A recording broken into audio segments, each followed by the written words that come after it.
আয়নার সামনে দাঁড়িয়ে কখনো মনে হয়েছে যে মুখটা আপনি রোজ দেখছেন সেটা ঠিক আপনার আসল মুখ নয়? কোথাও যেন মুখটা একটু একটু করে বদলে যাচ্ছে।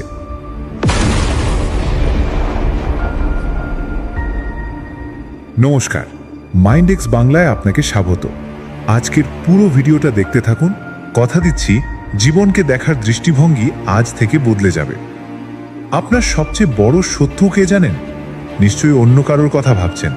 না, আপনার সবচেয়ে বড় শত্রু আপনার নিজের ভেতরেই বসে আছে আর প্রতিদিন আপনাকে ভেতর থেকে শেষ করে দিচ্ছে। সেটা হলো আপনার ইগো।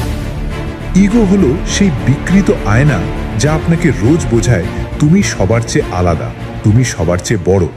আর ঠিক এই জায়গা থেকেই শুরু হয় জীবনের যাবতীয় ক্লান্তি।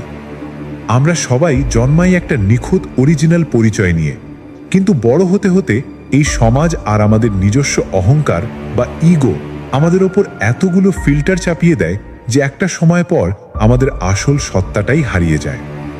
একবার ভাবুন তো, ইগো ছাড়া জীবনটা আসলে কেমন? ধরুন আপনি একটা খুব দামি ক্যামেরার লেন্স দিয়ে দুনিয়াটাকে দেখছেন। ইগো ছাড়া জীবন হলো একদম পারফেক্ট শ্যালো ডেপথ অফ ফিল্ডের মতো। আপনার পুরো ফোকাসটা থাকে শুধু সাবজেক্টের ওপর, মানে আপনার নিজের শান্তি, আপনার কাজ আর আপনার কাছের মানুষদের ওপর। আর ব্যাকগ্রাউন্ডের যত নয়েজ, কে আপনাকে ছোট করলো, কে রাস্তায় আপনাকে ওভারটেক করলো, কে আপনার কথার দাম দিল না, এই সব কিছু সিনেম্যাটিক ব্যাকগ্রাউন্ডের মতো ব্লার হয়ে যায়।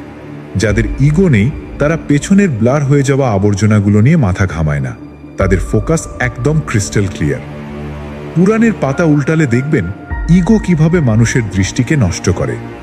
দুর্যোধনের ইগো এতই বেশি ছিল যে ঠিক সামনে স্বয়ং কৃষ্ণ দাঁড়িয়ে থাকলেও সে তার আসল রূপটা দেখতে পায়নি। ইগো তার চোখকে এমনভাবে বিকৃত করে দিয়েছিল যে সে ভগবানকে নয়, শুধু একজন সাধারণ মানুষ দেখেছিল। অন্যদিকে অর্জুন নিজেকে শূন্য করতে পেরেছিলেন বলেই তিনি বিশ্বরূপ দর্শন করতে পেরেছিলেন। প্র্যাকটিক্যালি ভাবুন, ইগো আপনাকে সারাদিন একটা যুদ্ধে ব্যস্ত রাখে। ওর সাহস কি করে হলো আমাকে এটা বলার? এই একটা লাইনই আপনার রাতের ঘুম কেড়ে নেয়। কিন্তু যেদিন আপনি ইগোর এই ভারী চশমাটা খুলে ফেলবেন, সেদিন মনে হবে যেন কোনো পুরনো ধুলো জমা ছবিকে কেউ যত্ন করে আবার তার আসল রূপে ফিরিয়ে এনেছে। আপনার ভেতরে কোনো রাগ থাকবে না, কাউকে কিছু প্রমাণ করার তাগিদ থাকবে না। কেউ গালি দিলেও আপনি হাসবেন, কারণ আপনি জানেন ওই গালিটা আপনার আসল পরিচয়ের গায়ে একটা আঁচড়ও কাটতে পারবে না। জীবনটাকে একটা পারফেক্ট ফ্রেম ভাবুন। ইগোর ডিস্টরশনগুলো সরিয়ে দিন, নিজের আসল মুখটাকে চিনতে শিখুন। দেখবেন পুরো পৃথিবীটাই আপনার সাথে কথা বলছে।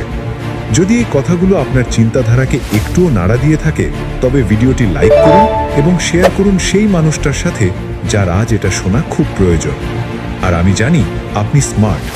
জীবন, সাইকোলজি আর মোটিভেশনের এমনই সব গভীর ও বাস্তব সত্য জানতে মাইন্ডএক্স বাংলাকে সাবস্ক্রাইব করে রেখেছেন। কমেন্টে জানান আপনি আপনার ইগোর চশমাটা খুলছেন কিনা। ভালো থাকবেন, নিজের আসল সত্তাকে বাঁচিয়ে রাখবেন। আজ এইটুকুই, দেখা হচ্ছে পরের ভিডিওতে।